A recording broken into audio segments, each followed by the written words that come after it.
That was 76, our annual year-end review of news and sports. I'm Bob Boland, and with me are Susan Hughes and Steve Ruddick.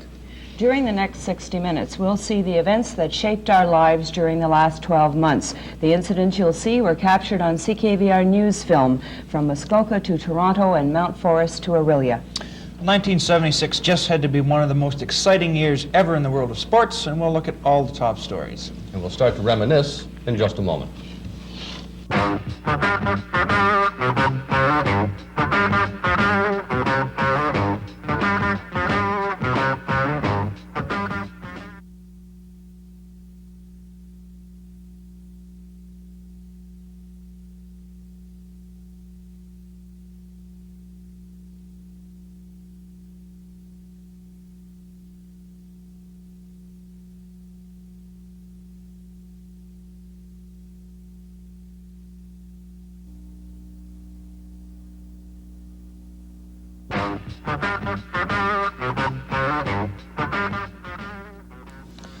The Huronia Regional Center in Orillia bounced through a rocky summer, suffering a murder, stabbings, criticisms from staff, area residents, internal resident parent groups, and then finally an inquiry that resulted in the dismissal of the center's chief administrator. The center had already suffered through the publicity surrounding 2 murders in 1975 involving former residents. Then, in early April, resident Douglas Ernest Tompkins was charged with the murder of resident Irene Sturman. She was found dead of asphyxiation in a beach house on the grounds. From that point, the story of the problems at the center started to move with the momentum of a freight train. Local union president Ethna Shepard announced the unrest of her members, saying, I would say there isn't a week that passes that we don't get reports on staff being abused, their glasses broken, attacked, even sexually attacked. The reason that it has come to the forefront is that we have had a crime in this facility, and not a very nice crime. And we are worried about the safety of our staff. Our staff are worried. You know, they're scared to walk the tramways at night. They're scared to walk from the building that they work in back to the parking lot. I think the people of Orillia should be very annoyed. We learned of co-ed dorms at the center. Administrator William Blakeman denied any knowledge and said he didn't authorize them. Co-ed cottage unit director Joe Allen Atherton is suspended and later dismissed. About the middle of April, Community and Social Services Minister James Taylor rejects the idea of an inquiry into the operation of mental health centers in the province. Pressure is brought to bear from Orillia City Council, city residents through petition, a double stabbing at the center in May resulting in charges of attempted murder to a resident, and parents of residents meet to ask for control of those living at the center. Only 2 weeks after Minister James Taylor rejected the idea of inquiry, Queen's Park announces former Deputy Minister of Health and Welfare, Joseph W. Willard, will conduct an inquiry into management and operation of the HRC. Result, the Willard Report, 69 recommendations, and the dismissal of Chief Administrator William Blakeman. Local union president Ethna Shepard shows enthusiasm for this report. The main thing that I could say, I'm on cloud 9, because it covers all the things that we wanted Dr. Willard to be aware of. His recommendations are excellent. As you probably know, since October 1974, I have been trying to get a review of the Developmental Services Act, which lets a resident sign themselves out at age 16. Now, while Dr. Willard does not recommend changing the whole Developmental Services Act, he does recommend that house rules at the center be established and a short waiting period of a few days take place until a discharge plan can be worked out. And I think that will be extremely satisfactory for the welfare of the resident and the welfare of the citizens of Orillia. Interim Director Dr. Ben Goldman from London, Ontario says some of the Willard recommendations are already being practiced. Some of the things that Dr. Willard spoke about were already starting to be implemented by the staff. For example, I understand that there is increased security in the tunnels, and there are already plans for lighting and other improvements to go on. But already I have tried to send out as many reports as I can to significant individuals in the community, and I hope that we can start to see the nucleus of a community advisory board to the center to get some feedback as to how they feel about the center. In addition, we're going to be trying to get it closer with the mental retardation working group and to have them have more input into the workings of the center. Finally, a permanent administrator is appointed December 1st. He's Donald Cornish, director of the Waterloo office of the Ministry of Social and Community Services for the past 5 years. Mr. Cornish has a tough job ahead of him, implementing the many recommendations of the Willard Report under the scrutinizing eye of the Employees Union, the City of Orillia Council and residents, the media, and the ministry. Early this year, those in favor of a Barrie Municipal Airport had reason to be enthusiastic. Businessmen and pilots alike looked on the development of an airport in Oro as a good idea. As the year progressed, it became apparent that plunking an airport down in Oro was no easy matter. Barrie Alderman Jim Perry explained the advantages of an airport project from the city's standpoint. Well, I think you're going to find that people are going to object to it. They did before, when we first bought the original tract of land here, I think around 68, 69. So I don't think that people have changed their minds. I do think, though, with if the industrial park does become a fait complete in Oro, which is just over the side of our land, then I think that would add to the benefits of the airport here. In September, a public meeting was held in Oro to discuss the airport question. The airport committee presented their side of the story. Then opposition was heard in the form of probing questions from the public. That opposition was summed up by Ross Bradley. Well, I think you'll find that basically the township has an official plan. The official plan has the property designated as agricultural, and I think if you take a look that the problem here is one of remaining as an agricultural township. The people don't want to be bothered by the noise of airports. Granted, stall aircraft will not be that noisy, but when we get to the point of having vehicles in the air that represent training periods and the like, it just becomes a situation that people just would like to avoid. Do you not think it would be an economic boost to the community? To whose community, Barrie's or Oral's? Because as far as we're concerned, it's strictly a Barrie plan and has nothing to do with Oro, and I don't see how Oro can benefit by it. The Shanty Bay ratepayers, not to be overshadowed by the township of Oro, held their own meeting to show displeasure with the airport plan. After the barrage of criticism, the airport committee continued undaunted. Graydon Richardson said the committee isn't discouraged. Well, the City Council of Barrie has given us the authority to proceed with investigating the desirability and the acquirement of an airport. I think their terms of reference indicate that they would support us as far as it is necessary to go in the matter. Would that be as far as an Ontario Municipal Board hearing? I suppose that's the ultimate, Bob. Yes, I would suppose that's the ultimate if it goes that route. The story lay somewhat dormant from September until this month, when the Oro Planning Board decided to suggest to Council that the airport proposal be discouraged. Richardson of the Airport Committee said the decision wasn't an outright no, and the committee would be discussing its next move early in the new year. July 7th will be a day to remember for many people as they saw trickling streams turn into roaring torrents, dry fields become lakes, and basements fill in a matter of minutes. The water came fast and furious, all in the space of a few minutes around supper time. It was a noisy storm with lightning and thunder, the lightning causing several fires in the area. But the widespread flooding affected almost everyone.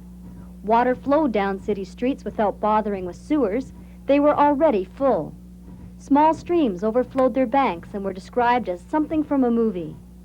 The creek at Holly crested to flash flood proportions, a wall of water flattening everything in its way, flowing over culverts and bridges. Cars were hood-deep in muddy water where the creek crosses number 27 highway. In Innisfil, Lover's Creek rolled into backyards, engulfing lawn chairs, gazebo tables, even a swimming pool almost ended up with more water than it could handle. But it was over almost as fast as it began. By the next morning, water levels were almost normal. However, it took days to clean up the mess.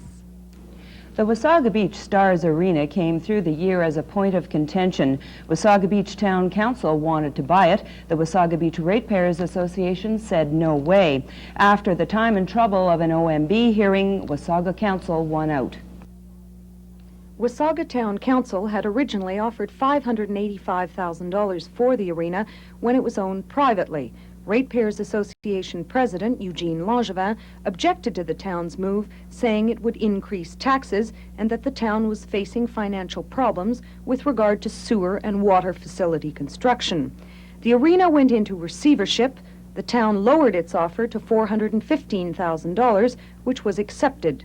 The battle between the ratepayers and town continued into the fall, ending at today's OMB hearing. The ratepayers gave up the fight, and today the board okayed the purchase of the arena by the town. Reeve Dwayne Patfield is visibly relieved. We're certainly very pleased with the result, the decision that the OMB handed down. It's been a long, hard struggle, and after a year and a half, we're certainly glad it came to an end. We were very pleased yesterday afternoon when the ratepayers withdrew their objection. They had been the major objectors all the way along. The board decision today, the board decision was offered today, I think as a result of a lot of hard work by people in the town. Yesterday at the hearing, several people indicated their willingness to participate in the project. There was a few deficiencies that the Ministry of Labor will want corrected, and we were certainly very pleased that the people in the community offered to rectify those situations. And as I said, we're very, very pleased that the OMB ruled in our favor, and it's been a long, hard battle. In the year and a half that you have been battling for this arena, were there ever any doubts in your mind that you would get one or not? We always felt that if we were able to present our case to the Ontario Municipal Board, there would be no doubt they would see the validity and the value of the complex to the community. The purchase of the Wasaga Hockey Stars Arena was permitted by the board, providing the town can come up with the appropriate certificate of structural fitness for the building from the Ontario Department of Labor. The building needs about $34,000 work to put it into acceptable shape. The board also authorized the town to issue $200,000 in debentures to help back the project. Christine Bentley, CKVR News.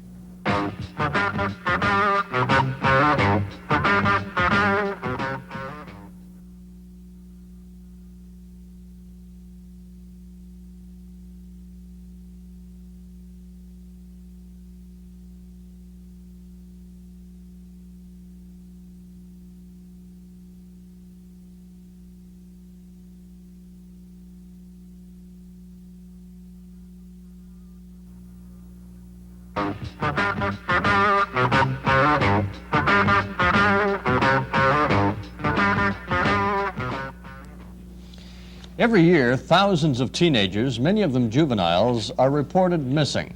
Some of them are never found. But a 14-year-old Midland girl was one of the lucky ones this summer. After disappearing for 5 days, Cindy Knowlton was found alive and returned home safely. With that story, Christine Bentley. Cindy Knowlton was first reported missing on Wednesday, June 30th.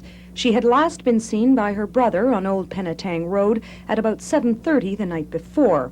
A plea for help in locating the missing 14-year-old was issued by the Ontario Provincial Police, who began what turned out to be a very extensive investigation.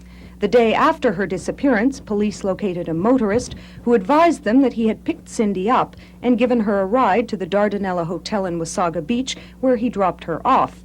But the following day, the same motorist, 27-year-old Kenneth Cordis, was found dead in the basement of his home. He had apparently died of a self-inflicted gunshot wound. It was at this point that the investigation took a more serious turn. A massive land search of the area was begun, in which Midland OPP and hundreds of volunteers combed the surrounding countryside in an attempt to find some trace of Cindy. Hopes of finding her alive and well dimmed as volunteers failed to turn up even a single clue. Volunteers had just begun the third day of the search of the Midland Penetanguishene area, however, when police reported that Cindy Knowlton, now missing for 5 days, had been found.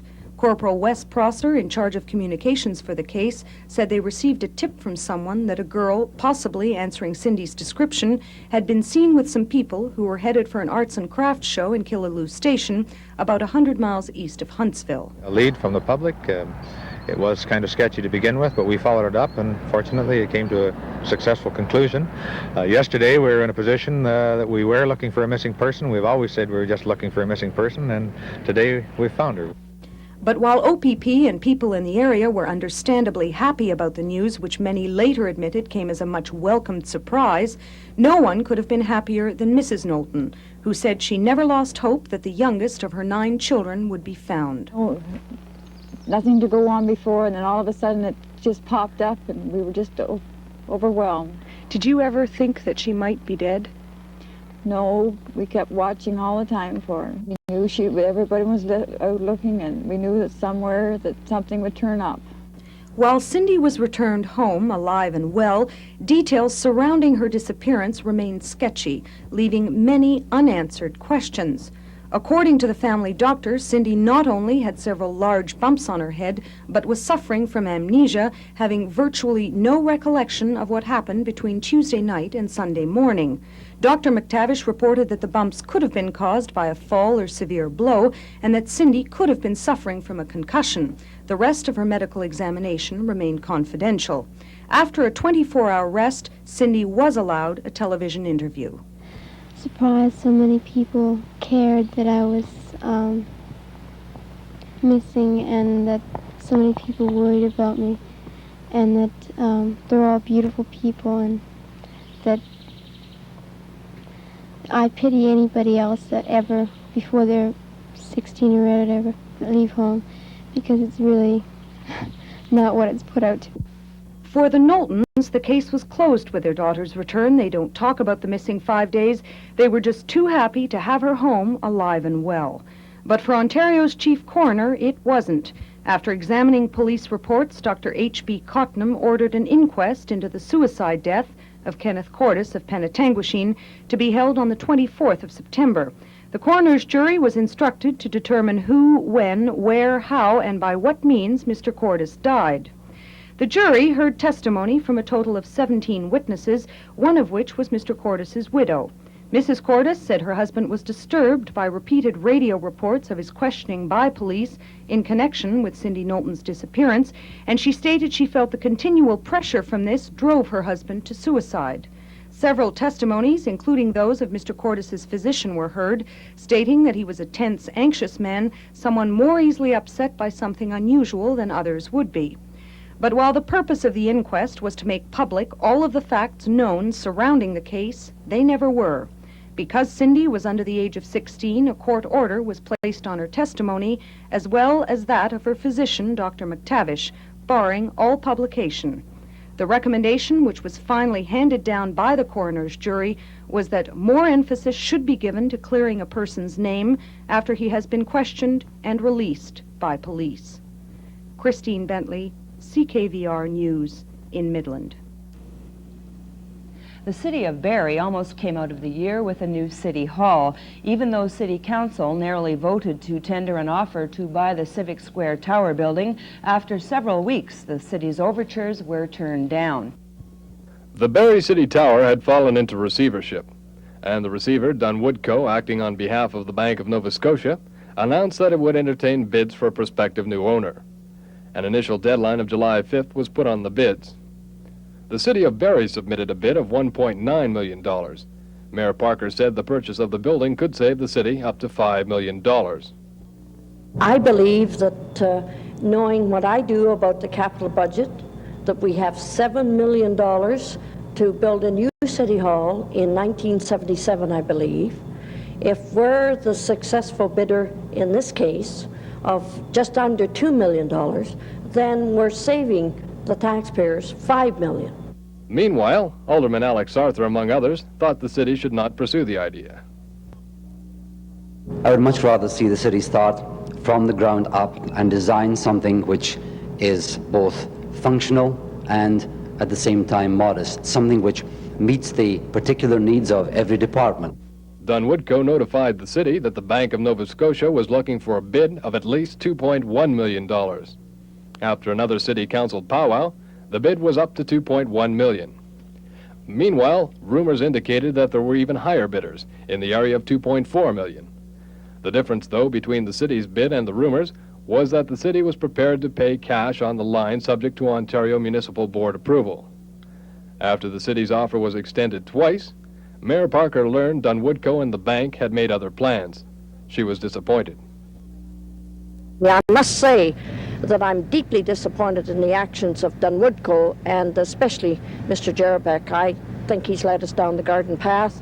We negotiated in good faith, and I'm sorry to say I don't think it was done in good faith on the part of Dunwoodco. The other information that I found out was that the tenants of this building have received notice of their rents going up 18%, as much as that, and also being retroactive till back in 1975.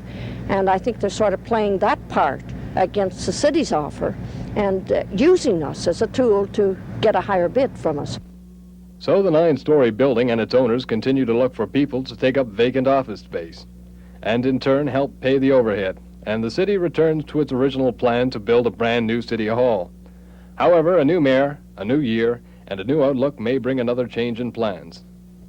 Residents around Mount Forest were tense and anxious following the bizarre killing of a racehorse in early fall. Looking back at that story, here's Ken Lidford. When Jim Murphy entered the stables on Sunday morning, he found one of his mares straddled half out of the stall, bleeding profusely from the neck. Its 4-month-old colt running frantic in the barn. Mr. Murphy described the scene as morbid, blood 6 feet high on the stable walls. A restaurateur by trade but a horseman by hobby, he had put considerable time and expense into the mare, getting her back into shape through drugs, exercise, and most of all, time. Jim figures the killer must have been someone who knew the horses. He heard no noises the night of the slaughter. Something that no explanation for it at all. What about the police? They're being rather quiet about it. Yeah, I don't know. I suppose they have, a few leads maybe that they just don't want to tip anybody off, I suppose, maybe. There's been some talk of vigilante groups. You know anything about that? I've heard about it, yeah. Have they approached you? Yeah, they did, yeah. Are you a member of it now, or? No, not as yet, anyway. Are you going to join? We probably will, yeah. The vet, Ron Brogna, describes the injuries the horse suffered. A piece of skull taken out was about this size, corresponded very well with the sledge. And how about, were there any other injuries on her? Well, when I saw her the first time, there was a lot of, on this side of her neck, it appeared to be ripples, and when I opened her up, it would appear that she had been smashed, in along here. And when I did finally do the post-mortem, we saw that she'd been hit on the nose here, and one blow, and on the side here, and they had hit her with a pitchfork there too, one time in the pork had got in her. The OPP are saying nothing conclusive about the incidents, claiming they know of only 2 reported and have not heard of any vigilante groups in the community. The others have never been reported to us, and they're all hearsay, but if they're reported to us, we'll probably investigate them. The only one that came to my attention personally was Constable Ken Isles in July of this year, where his horse was stabbed with a knife. Do you feel the 2 are related? I really can't answer that. What is your reaction to the fact that some people are saying they're going to carry shotguns and patrol the countryside? Well, really, I think that's a bit of nonsense myself. Horse owners in the area are concerned about their animals, some of them being race-bred and representing considerable investment. The Ontario Humane Society has offered a $1,000 reward for information regarding the slaying. Ken Lidford, CKVR News, Mount Forest.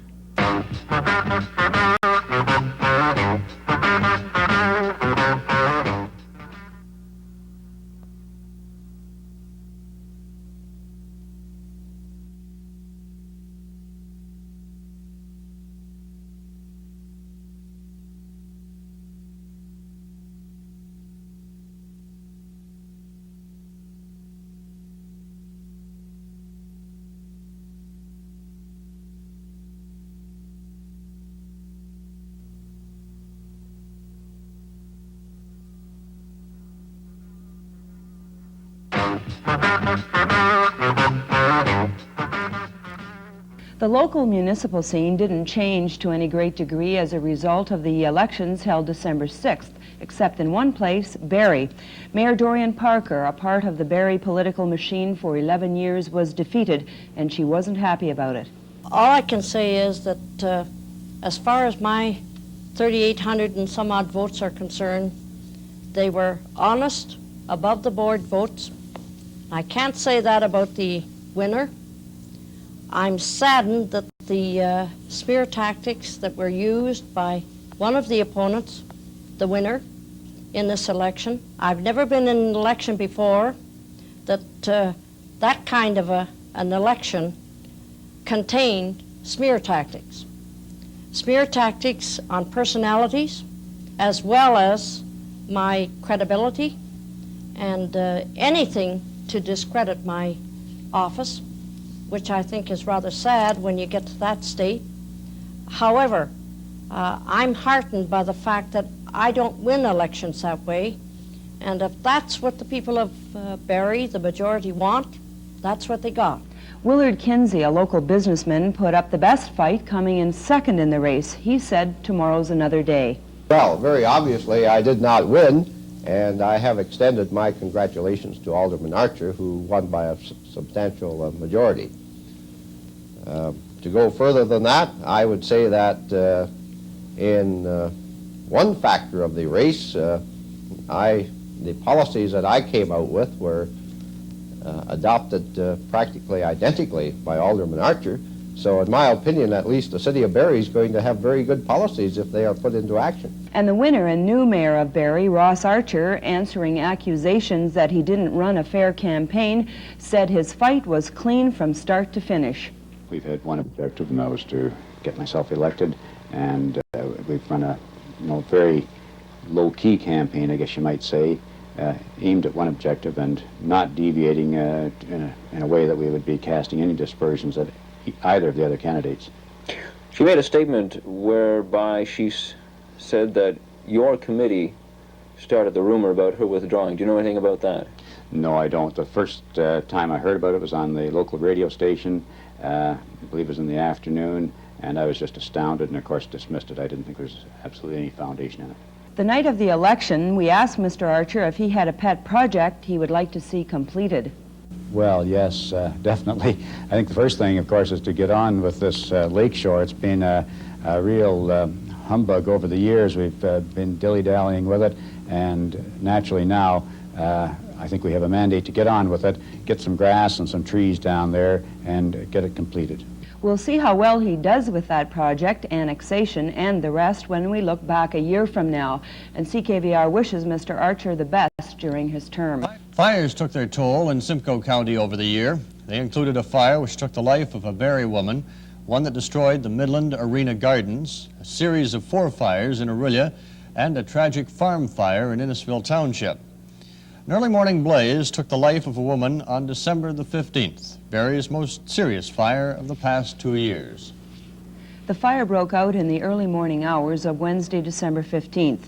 One woman who lived in the overhead apartments on Essa Road and her children were able to escape the blaze, but another woman, 28-year-old Ellen Elliott, who had been confined to a wheelchair, perished. Mrs. Elliott's 8-year-old son also got out of the building safely. The fire completely gutted the 3 apartments, and in all, 6 people escaped the inferno. Alcona Department Store and Georgian Sports suffered severe smoke and water damage. The fire wrote off the Georgian Sport Shop because owner John Weeks held no insurance on his business. During the fire and into the next day, Essa Road was closed in the vicinity while firemen worked to control the blaze and later for cleanup operations. To this day, the building remains uninhabited and no demolition or rebuilding have begun. Midland Arena Gardens, closed in early spring because of inadequate snow loading strength in its roof, was completely gutted just as the town was about to embark on a roof rebuilding scheme during the summer. The town is now considering a $1 million+ project that would include 1, perhaps 2 ice surfaces and a theater. On September 26th, 27th, 28th, and 29th were harrowing days for Orillia firefighters. 74 animals and birds died in one of Orillia's worst fires. Firemen say that had they been much later arriving at the scene, the 3-story building housing the Noah's Ark pet shop as well as adjacent structures may have been destroyed. As cleanup procedures continued around the Ark pet shop, Orillia's biggest fire of the year, or as some remarked, the most spectacular in Orillia's history, destroyed Canada Wood Specialty on West Street. The $450,000 blaze eliminated about 500,000 board feet of lumber and 12 kilns with a replacement value of $300,000. Flames reaching hundreds of feet into the air were sighted over 15 miles away. The next day, a $10,000 fire broke out at the rear of a restaurant in the ShopRite Plaza. Firemen had the blaze out within a half an hour. They had sent every available piece of equipment to the plaza in anticipation of a rerun of the previous 2 days. Finally, a fourth fire on September 29th gutted a vacant house on Couchiching Point. The building had been scheduled to be torn down. And a serious fire in Innisfil Township at a farm rented by Jim Gould from Parker Peacock killed 75 prize pigs, 2 cows, 3 calves, and many valuable antiques, a tractor and trailer, and 15,000 bales of hay. Neighbors heard explosions during the blaze, but fire officials couldn't determine their cause because there were no combustibles in the barn. The barn had only been renovated 5 years before and was only partially covered by insurance. Barrie's proposed annexation has been in the minds and mouths of politicians alike over the past year, and from all indications it will be with us for another year or more. With an overview, here's Ken Ledford. The first hint of annexation came from the Simcoe Georgian Area Task Force report. This report would eventually be the basis for the Barrie annexation study and the subsequent proposal currently before the Ontario Municipal Board. The one finding which the city has relied heavily upon stated that in the opinion of the report, the Barrie area will be the growth center of Simcoe County and will grow to a population of 125,000 by the year 2011. With this ammunition, the city of Barrie laid the foundation for its annexation bid. Procter & Redfern, a private engineering and planning firm, was commissioned to prepare the annexation study. After months of work, the Barrie annexation study recommended the city prepare for the growth and development of the next 50 years. It further concluded the city would need almost 21,000 acres from the surrounding townships to properly achieve this anticipated growth. From Innisfil, the city wants over 13,000 acres, from Vespera over 4,500, and from Oro over 2,100. Alderman Jim Perry expressed the city's view of annexation as foresight. What we're saying is that the city is saying we would like to have an area large enough to plan for this projected growth, which would include industrial, but since 1970, when we started on this route, all these other reports have indicated these other residential population growth pressures and the need for accommodation. However, the township's view of annexation did not coincide with the city's. Most township councils felt Barrie's annexation bid was prepared in haste, and consequently, the city wanted more than it needed. Bill Gibbons, reeve of the municipality which stands to lose the most, made a counteroffer of 6,000 acres, less than half of what Barrie wants. We have a meeting coming up with the city in the very near future, which we hope to discuss our areas that we have agreed to give to the city of Barrie through agreements. Exactly how much land have you offered them? Up to 6,000 acres, providing that certain conditions are met. Although attempted, the city and the townships never hammered out any agreement. Therefore, in a move toward a final decision, and a move some had forecasted from the beginning, the city applied to the Ontario Municipal Board. The first day of proceedings was October the 28th. The hearing is a big one, drawing over 25 lawyers to represent the city, the townships, developers, and private concerns. The proceedings have been plagued with adjournments. The first one came just 2 days after the hearing started. The city surprised everyone by announcing it would no longer support its bid to annex Oro land. Reaction was great from Innisfil, their lawyer claiming the application had been fundamentally changed as a result. The second adjournment halted proceedings to allow the vice chairman to attend other hearings, and likewise was the case for the third adjournment. The most recent adjournment was called when a letter from the provincial treasurer, Darcy McHugh, arrived at the hearing. This communique reinforced Barrie's platform for annexation. The government has accepted as policy that Barrie will prosper to 125,000 by 2011 and expects the Ontario Municipal Board to abide by that statement of policy. The dispute arose from the question of whether or not the letter is admissible as evidence, and if so, is the board bound by government policies? A judicial review will decide the matter. As it now stands, the hearings will resume January the 7th to set further dates, probably sometime next May. The hearing could continue months beyond that, and as always, you, the taxpayer, pays the price. Ken Lidford, CKVR News, Barrie. Finally, on the lighter side, in June of this year, Toronto could finally and officially lay claim to the tallest freestanding structure in the world.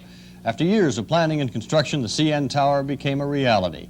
The height, 1,815 feet, 5 inches, recorded and entered in the Guinness Book of World Records. The tower became an instant tourist attraction. But to the communications industry, it was much more. All radio and television stations in Metro now had a new broadcast home. They began transmitting a new, powerful signal from the CN Tower. Susan Hughes took a trip to the top on opening day. The CN Tower features the world's longest concrete staircase, the world's highest elevator ride, and one of the fastest rides, 1,200 feet per minute. The view from the tower is magnificent, and it's likely to become one of the world's main tourist attractions. For those a bit queasy with heights, it may be the tallest, but experts from many countries agree that it is entirely safe. Another attraction of the tower is the dining room, and many reports have indicated that it's booked solid for 3 years. George Lang, the manager of marketing and administration, says this is just not true. Well, first of all, Susan, they're only taking reservations for the first 3 months. And I can assure your viewers that they can get a reservation very close to opening date on July the 10th. Maybe not on weekends, but certainly during the week. And what about prices? That's another controversial thing. People think that it's very expensive to eat up in the dining lounge. That's something we'd like to correct also. The menu indicates that they can get a full-course dinner for $8. So it's not going to be the most expensive restaurant in Toronto by a long way. Unlike the Montreal Olympics construction, the CN Tower went up with very few problems.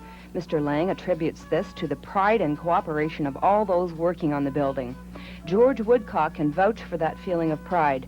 Mr. Woodcock is from Innisfil Township, and he has been working at the tower for about 2.5 months.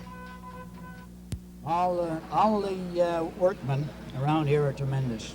No problems at all. Did you didn't run into any problems at all? None at all. Cooperation is terrific. Now, have you been up the tower? Yes, I've been as far as the pod. I worked up on the Blue Room up by the restaurant.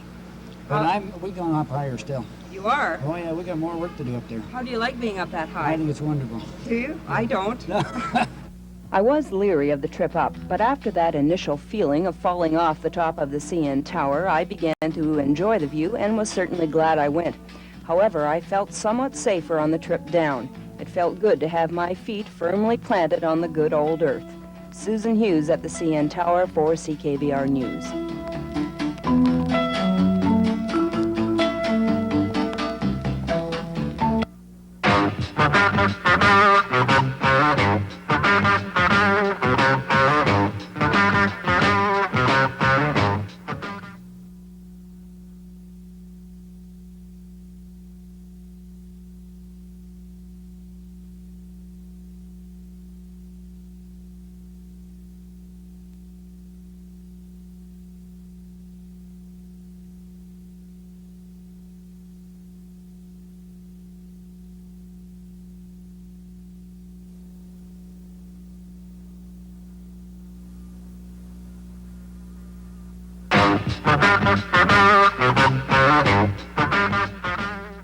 Good evening, everyone. Without a doubt, 1976 was the best year ever for the Canadian sports fan, as well as one of the most exciting Grey Cup games we've seen in a long time. There was the Canada Cup Hockey Series, Canada winning it all, beating Czechoslovakia 2-0 in the final.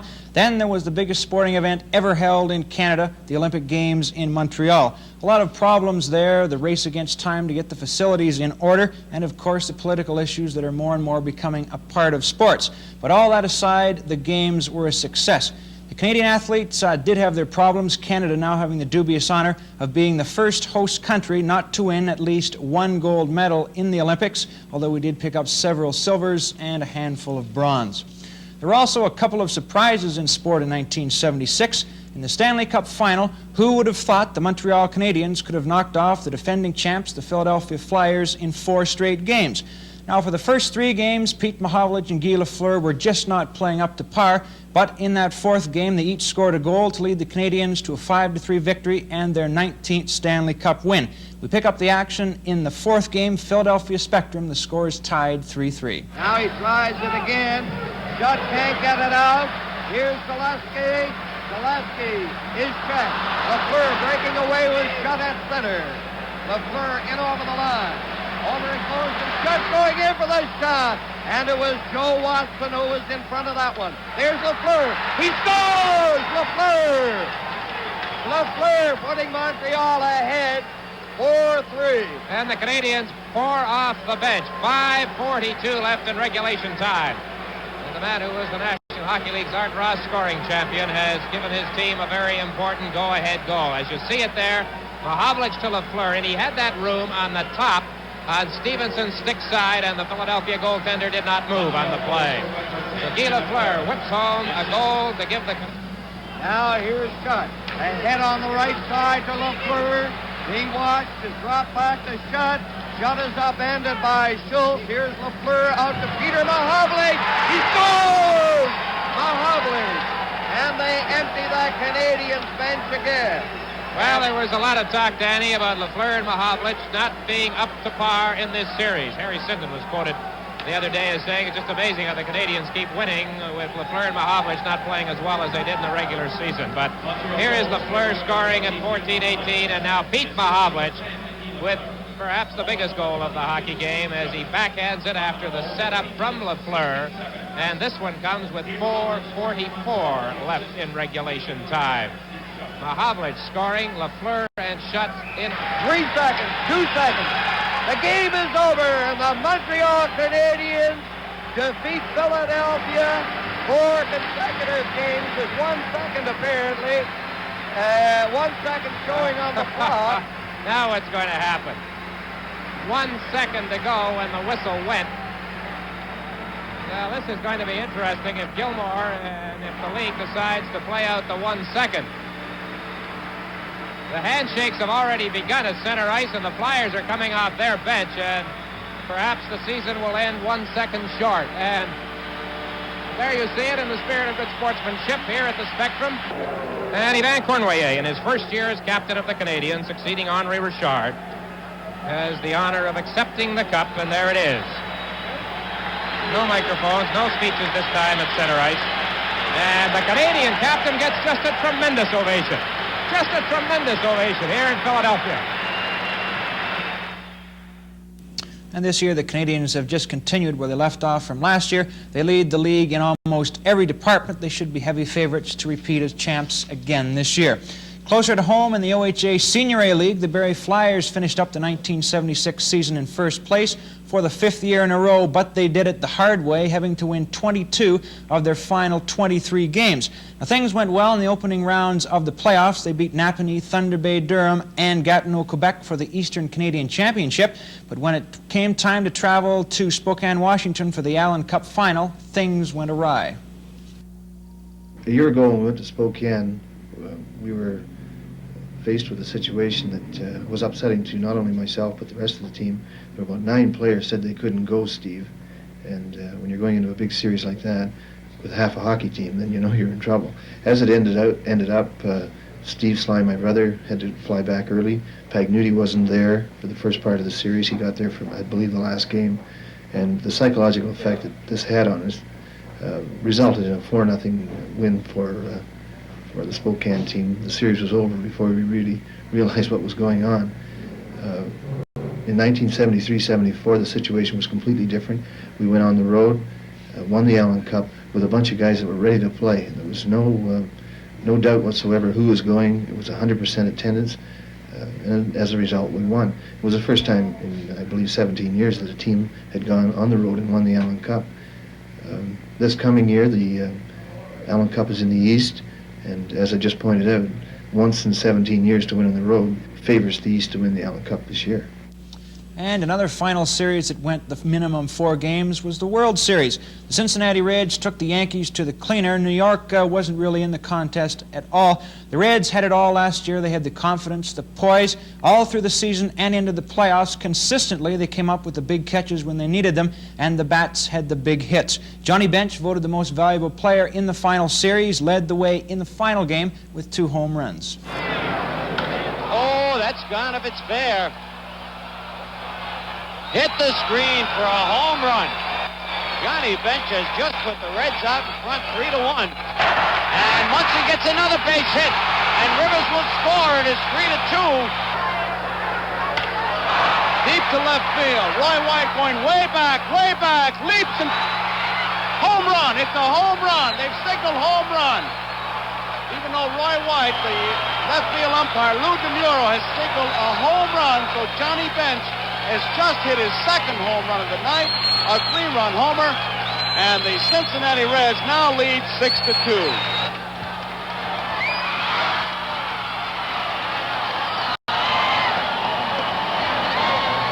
That's it. The Cincinnati Reds win the World Series in 4 straight. It was a sweep.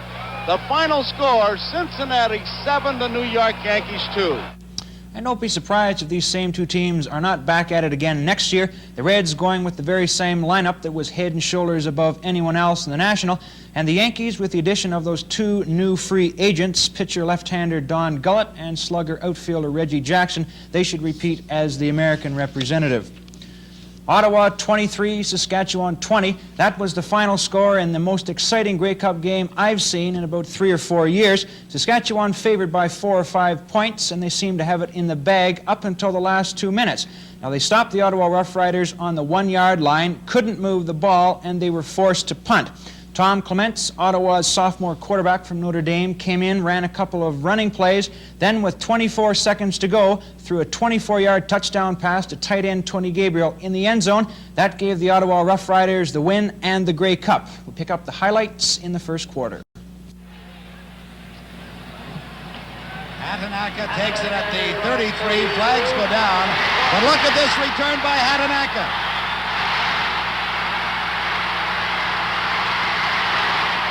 Touchdown, Bill Hatanaka.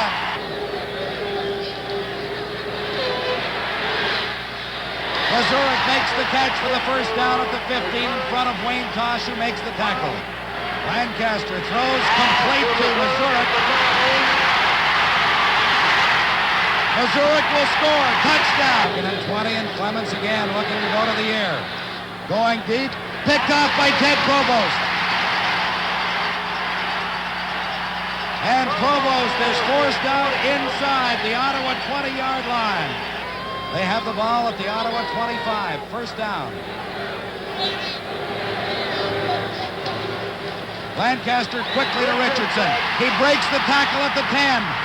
Touchdown, Bob Richardson. Campana is back with Marshall at the 35-yard line for this punt from Jerry Organ, which is going to be a run by Organ. And it all opened up for him. He's got a first down, midfield, still going at the 45-yard line.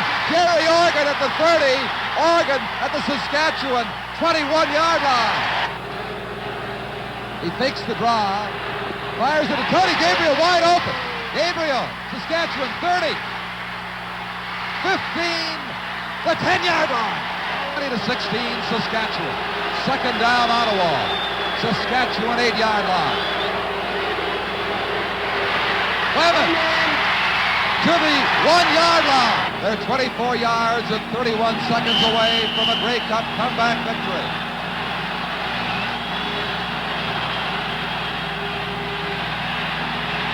Gabriel is open in the end zone. Touchdown! Look at the time that Clements has to throw the football. He beat Ted Provost, the safety of Saskatchewan, number 10. Saskatchewan Rough Riders would have been far happier, Don, had Ottawa scored on the previous attempt. They hadn't held them on 3rd and 1 because they would have had time to come back. Now they have only 20 seconds. And the 20 seconds did them no good. Ottawa wins the Grey Cup. And that's our look at sports for 1976.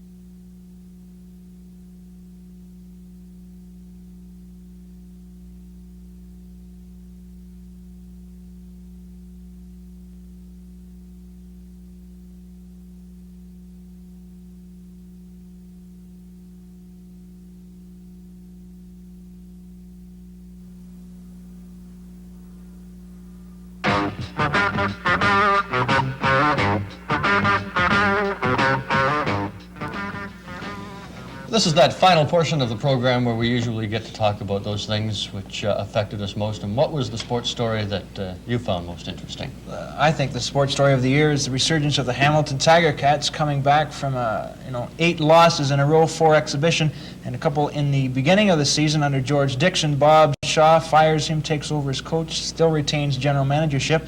brings the Hamilton Tiger Cats right into the Eastern Final, and they almost went all the way. Think they'll do it again? Well, I'm looking forward to them next year. That's my team anyway. That's why I picked it as my story of the year. All right. And Sue, your story. Well, I think the CN Tower was a very interesting story to cover. It was exciting to be up there and to be one of the first people allowed on top of the tower. And yours, Bob? Well, I'd have to say it was the story in December with the oil slick up in Perry Sound, having a chance to fly up and help photograph that. I found that exciting and interesting to report on. And you have the final word, Sue. I sure do. On behalf of Bob Bull and Steve Reddick, the staff, crew, and management of CKVR, we wish you a happy and prosperous 1977.